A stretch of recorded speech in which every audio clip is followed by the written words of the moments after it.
écliptique. La Lune met environ 24 heures et 51 minutes pour effectuer une révolution au-dessus de nous, plus lentement que le Soleil. La Lune est toujours proche de l'écliptique, à moins de 5 degrés au-dessus ou en dessous. Elle va et vient également, tout comme nous l'avons vu avec le Soleil. La Lune traverse l'écliptique du Soleil environ toutes les 2 semaines. Ces traversées sont appelées nœuds lunaires. Si elle traverse l'écliptique lors de la pleine Lune, nous avons une éclipse lunaire. Si elle traverse l'écliptique lors de la nouvelle Lune, nous avons une éclipse solaire.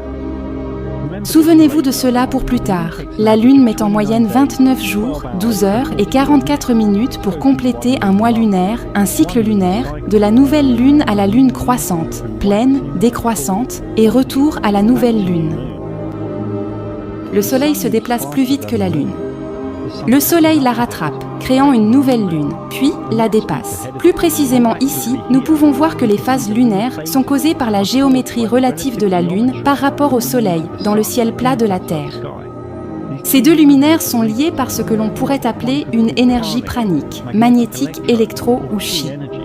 Le premier quartier de Lune est lorsque la Lune est à moitié illuminée et se produit lorsque le Soleil et la Lune sont à 90 degrés l'un de l'autre dans le ciel. Lors de la pleine Lune, la Lune est entièrement chargée et entièrement illuminée lorsque le Soleil et la Lune sont à 180 degrés l'un de l'autre dans le ciel. La Lune s'auto-illumine et s'auto-éteint. Elle se charge et se décharge.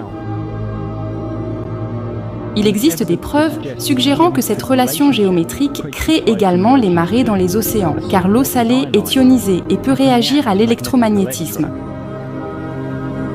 Les gens acceptent que le Soleil s'auto-illumine, donc ils devraient également accepter que la Lune s'auto-illumine. Ces phases peuvent être connues très loin dans le futur grâce aux vitesses constantes du Soleil et de la Lune. Cela fonctionne comme un mécanisme géométrique, une sorte de calendrier dans le ciel. Les calendriers chinois, thaï, hindou, islamique et hébraïque sont encore aujourd'hui liés au cycle de la Lune, au mois lunaire. Dans une phase décroissante, plus le Soleil se rapproche de la Lune, plus la Lune perd de puissance ou d'auto-illumination, et lorsque le Soleil est très proche de la Lune, elle perd sa puissance. Elle perd son auto-illumination. La Lune disparaît. Certains disent que nous devrions vraiment voir une silhouette noire. Mais ce n'est pas le cas. Nous ne voyons rien et ne pouvons rien capter avec des caméras ou des télescopes. Elle n'est tout simplement pas là. Cette nouvelle Lune pourrait vraiment être cela, une toute nouvelle Lune.